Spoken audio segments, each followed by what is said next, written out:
महिला महाविद्यालय में हूँ और प्रधानमंत्री मोदी का पुनः आगमन 5 नवंबर को होने जा रहा है और वो फुलवरिया 4 लेन, नमो घाट सहित रामनगर में बन रहे महिला निराश्रित केंद्र का वो लोकार्पण करेंगे। तो आइए हम जानते हैं कि महिला महाविद्यालय के प्रिंसिपल प्रोफेसर रीता सिंह जी हैं कि क्या इनका विचार है कि मोदी काशी के विकास को लेकर के कितना वो चिंतित हैं। मैडम, क्या है मोदी जी के विकास का? मैं प्रोफेसर रीता सिंह महिला महाविद्यालय की प्राचार्य हूँ और महिला महाविद्यालय के प्राचार्य होने के नाते हमेशा हम लोग का विज़न जो होता है वो विमेंस को लेकर ही होता है। और जब से ये बनारस जो है वो मोदी जी का संसदीय क्षेत्र बना है, तब से हम लोगों को मोदी जी का महिलाओं के प्रति जो विज़न है वो देखने को मिल रहा है। और अब पिछली बार का आना और अब 5 नवंबर को फिर से आना, ये बार-बार उनका एक दूरदृष्टिता और उनका एक जो मैनेजमेंट स्किल है, उसके माध्यम से वो जहाँ तक विमेन एम्पावरमेंट के जितने भी डायमेंशंस हैं, उन सारे डायमेंशंस को टच करने का प्रयास करते हैं और अंत्योदय तक, यानी हर वर्ग की महिला, हर क्षेत्र की महिला के विकास के जितने भी आयाम हो सकते हैं, उन सभी आयामों को वो छूने का प्रयास करते हैं। इसके लिए मोदी जी को बहुत-बहुत धन्यवाद, क्योंकि अभी जो महिला आरक्षण बिल पास हुआ है, वो हम लोग बहुत दिनों से हम लोग की ये इच्छा थी कि राजनीति में महिला आएँ। सिर्फ इसलिए नहीं कि राजनीति में महिला आएँ, बल्कि इसलिए क्योंकि हम लोग जितना भी प्रयास कर लेते हैं, हम लोग जितना भी शिक्षा प्राप्त करने के बाद भी एक पर्टिकुलर टाइम ऐसा आता है जब पॉलिसी मेकिंग में हम लोग नहीं पहुंच पाते हैं। जितने पॉलिसी मेकर्स होते हैं वहां तक हमारी पहुंच नहीं हो पाती, विमेंस कम होती हैं। उसका परिणाम ये होता है कि जो जितनी पॉलिसीज़ बनती हैं वो हमेशा मेंस प्रो होती हैं। तो जब मेंस प्रो होगी तो वो महिला विकास के बारे में महिला विकास आते आते आएगा। लेकिन अब जब हम राजनीति में होंगे और जब भी हम पॉलिसी मेकिंग में पहुंचेंगे, तो हम हमेशा हमारी भी दूरदृष्टिता आएगी कि हम मेन के विकास के साथ साथ, बच्चों के विकास के साथ साथ, सभी जाति सभी धर्म के विकास के साथ साथ महिलाओं के बारे में उतना ही सोचेंगे जितना सबके। तो अब वो समय आ गया है कि जब हम हमारे विकास के लिए हमारे साथ साथ पूरा देश सोचेगा और हम लोग मार्जिनलाइज नहीं रह जाएंगे। हम लोग सबके साथ घुल मिलकर, यानी हम लोग धान के खेत से चंद्रमा तक पहुंच चुके हैं और अब समाज में हमारे विकास को का रोकना असंभव। तो हमारे साथ BHU के पॉलिटिकल साइंस डिपार्टमेंट की प्रोफेसर सोनाली सिंह हैं और मैडम, मैं जानना चाहूँगा कि अभी हाल ही में मोदी जी 1600 करोड़ की सौगात देकर के काशी से गए हैं और फिर यह चर्चा है कि फिर वो 5 नवंबर को काशी आ रहे हैं और फुलवरिया 4 लेन और नमो घाट सहित रामनगर में भी बन रहे करोड़ों को की सौगात देने के लिए काशी आ रहे हैं। तो क्या लग रहा है आपको बनारस और इसके पूर्वांचल के विकास को लेकर के? देखिए, सबसे पहले मैं ये कहना चाहूँगी कि मोदी जी ऐसे ये प्रथम प्रधानमंत्री हैं जो अपने संसदीय क्षेत्र में इतनी बार वो आ चुके हैं और उनका अपने क्षेत्र के प्रति प्रेम इस बात से दर्शाता है कि वो जब भी आते हैं वो कई करोड़ रुपए का सौगात दे के जाते हैं।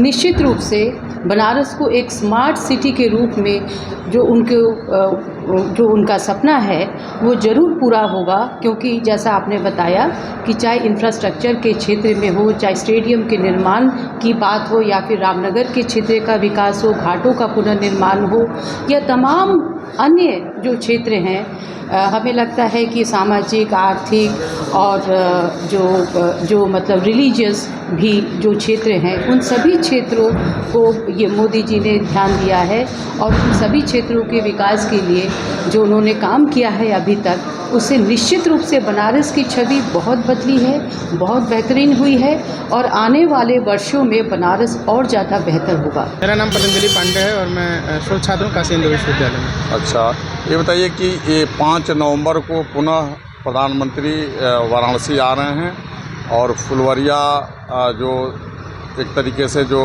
बाईपास रोड है, ये इस शहर को जाम से मुक्ति दिलाएगा और एक बनारस के 80 घाटों में एक नया घाट का नगीना जुड़ा है, नमो घाट का भी लोकार्पण करने की तैयारी है, रामनगर में भी है। तो क्या है, मतलब आप कितना आशान्वित है मोदी के बाद बनारस के विकास को लेकर? देखिए, जब से प्रधानमंत्री जी यहाँ के सांसद बने हैं, काशी में विकास की एक नई धारा बही है। तमाम तरीके की योजनाएं, तमाम तरीके के जो प्रोजेक्ट्स चल रहे हैं, चाहे वो स्टेट गवर्नमेंट के हों, सेंट्रल गवर्नमेंट के हों, और पूरा समन्वित रूप से विकास कार्य जो है काशी में किए जा रहे हैं। देखा जा रहा है कि जब से कॉरिडोर बना है, काशी में भीड़ बहुत ज़्यादा बढ़ गई है। तो एक फुलवरिया की योजना थी, फुलवरिया से एक बाईपास करके, जिससे लोग जो है सीधे एयरपोर्ट तक, कचहरी होते हुए एयरपोर्ट तक चले जाएंगे। जो खासकर जो रथ यात्रा वाला जो जाम का मार्ग है, जो मुख्य शहर का जो जाम है, उससे बच जाएंगे। तो ये एक तरीके से लाइफलाइन बन जाएगी वो सड़क, और उसका लोकार्पण करने आ रहे हैं। और लगातार अभी भी आए थे, लगातार जो है विकास कार्य चल रहे हैं, और निरंतर जो है अलग अलग जगह पे अलग अलग तरीके से जो है काशी का कायाकल्प करने का प्रयास है। और नमो घाट तो एक तरीके से अभी लोकार्पण होना है, लेकिन अभी उसके पहले ही वो जो है जनता के जो है आकर्षण का केंद्र बना हुआ है। अब लोग घाटों पे पहले जैसा समझे तो रस्सी जाया करते थे, अब नमो घाट जा रहे हैं। तो काफ़ी खूबसूरत और काफ़ी सुंदर बना हुआ है। तो निरंतर काम हो रहे हैं और अलग अलग प्रोजेक्ट चल रहे हैं। प्रधानमंत्री जी जब भी आते हैं, हम तो चाहते हैं वो हर हफ्ते आएँ, क्योंकि जब भी आते हैं कुछ न कुछ काशी के लिए सौगात ले ही के आते हैं। तो निरंतर बिल्कुल काशीवासी इसके लिए प्रति जो है बहुत खुश हैं कि प्रधानमंत्री दोबारा आने वाले हैं 5 तारीख को, और आएंगे तो निरंतर ये जो खासकर जो फुलवरिया वाला जो मार्ग है, वो तो काशी के लिए एक नई लाइफलाइन ही एक तरीके से समझ लीजिए आप हो गया। हमारे साथ डॉक्टर शिल्पी जायसवाल जी हैं और डॉक्टर कंचन पांडे जी हैं, एक काशी हिंदू विश्वविद्यालय से हैं।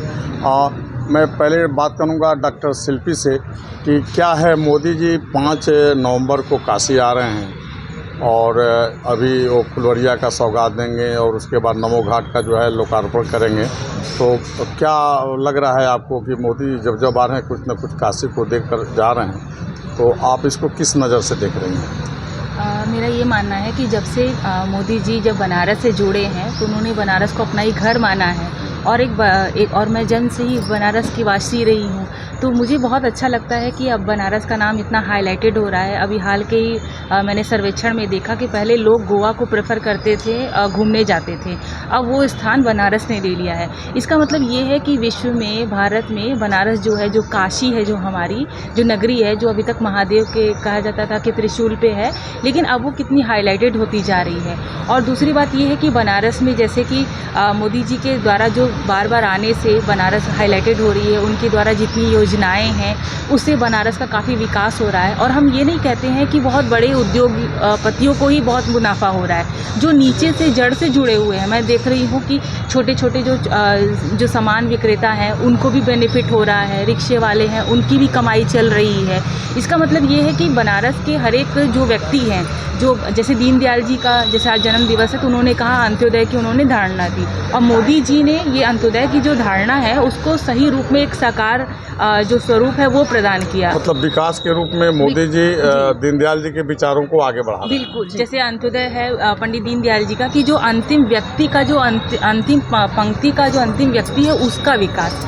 और यहाँ पर मोदी जी ने ये चीज़ किया है कि बनारस के विकास होने से यहाँ पे जो निर्धन से निर्धन व्यक्ति है उनको भी एक रोजगार का साधन मिल चुका और मिल रहा है, और उससे हमारा बनारस की जो सही तस्वीर है वो सबके सामने आ रही है कि वाकई में भारत में जो काशी का जो स्वरूप है वो किस तरीके से सबके सामने एक सकारात्मक रूप में सबके सामने आ रहा है। और डॉक्टर पांडे, आप किस नज़रिए से इस विकास को देख रही हैं? ये मैं तो 2014 से जब से आए हुए हैं यहाँ बनारस में मोदी जी, तब से रोड की पहले स्थिति यहाँ की बहुत ही बुरी थी, इतनी बुरी थी कि अगर हम लोगों को कैंट से और लंका आना हो, उतने में ऑटो में बैठने वाले लोग बता सकते हैं कि उनकी कमर में चोट लगती थी, हाथ में चोट लगती थी, इतनी गड्ढे थे कि खुद जंप मारता था उनका ऑटो।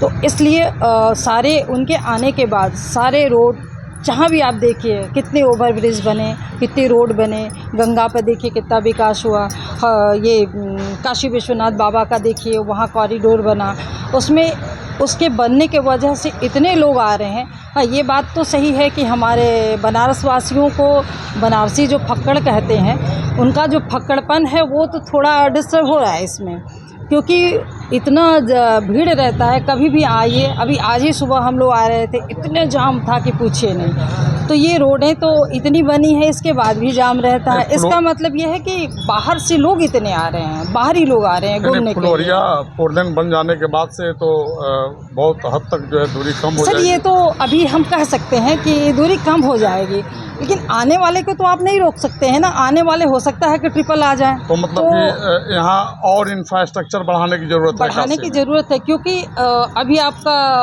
ये कॉरिडोर बनने की वजह से इतने लोग पर्यटक आ रहे हैं, और बढ़ेंगे, घटेंगे तो नहीं, उनको तो बढ़ना ही बढ़ना है। अब वो बढ़ते जाएंगे तो यहाँ जितना विकास किया जाए उनके लिए, हालांकि जब भी आते हैं तो कुछ न कुछ दे के ही यहाँ जाते हैं। हरिंदर शुक्ला, भारत 24 वाराणसी से।